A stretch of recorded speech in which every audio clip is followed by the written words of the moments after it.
my friends, welcome back to another story in the life of the old-time rock and roller. You heard from the intro, Steve Perry's voice, and I'm sure that's why you're here. My old friend, Steve Perry, vocalist extraordinaire, needs no introduction amongst his fans. Steve's legacy is so well known that in recent years, scammers have been taking advantage of Steve's popularity. They are attempting to con unsuspecting fans out of their hard-earned money. Now, several of Steve's fans have written me with news of this and asked if I could record a music moment about it for awareness. I thought it was a great idea.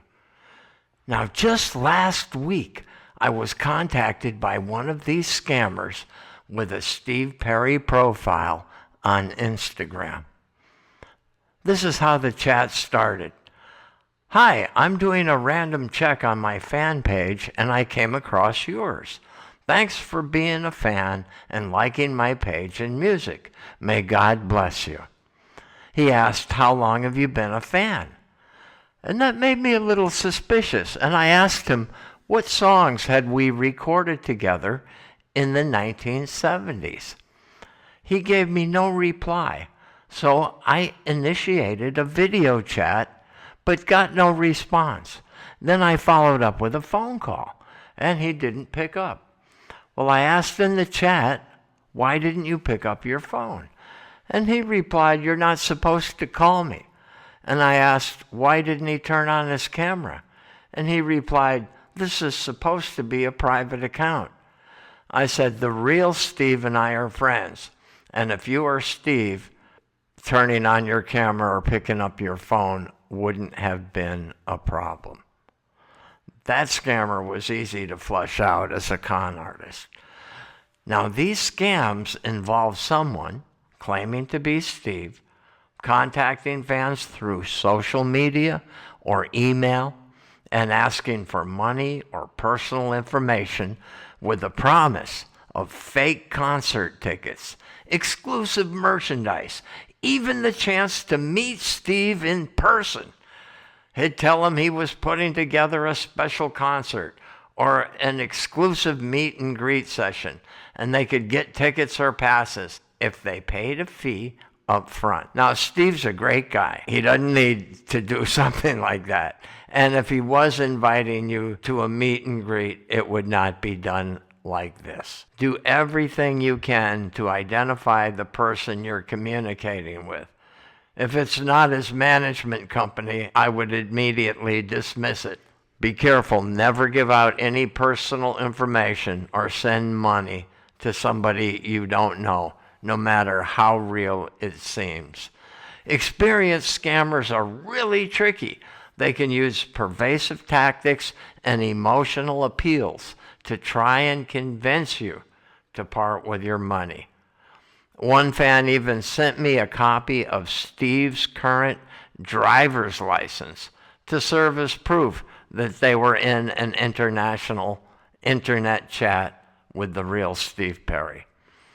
So, my friends, remain skeptical, err on the side of caution. That's the best way to protect yourselves. There's many Steve Perry fan groups around the world. If you don't belong to one, you should probably join one. They're easy to find and very easy to join. Check with the members of the various groups and ask questions. It's a great way to network and make new friends.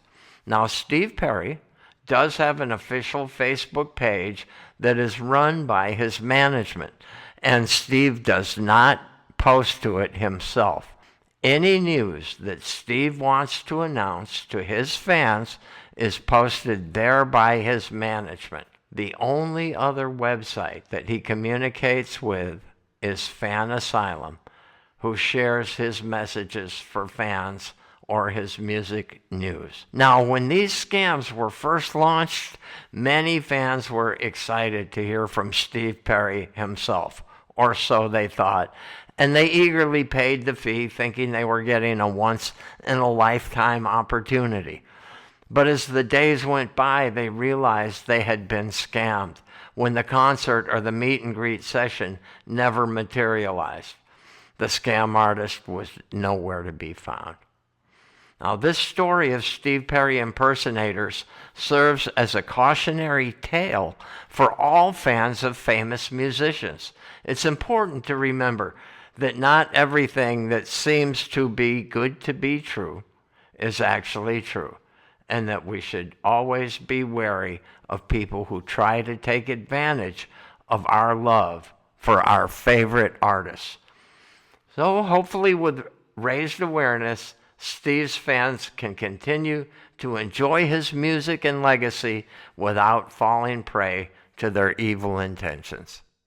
Now, keep love in your heart and a song in your head, and I will see you down the musical story highway on the next adventure of the old-time rock and roller. So long, my friends.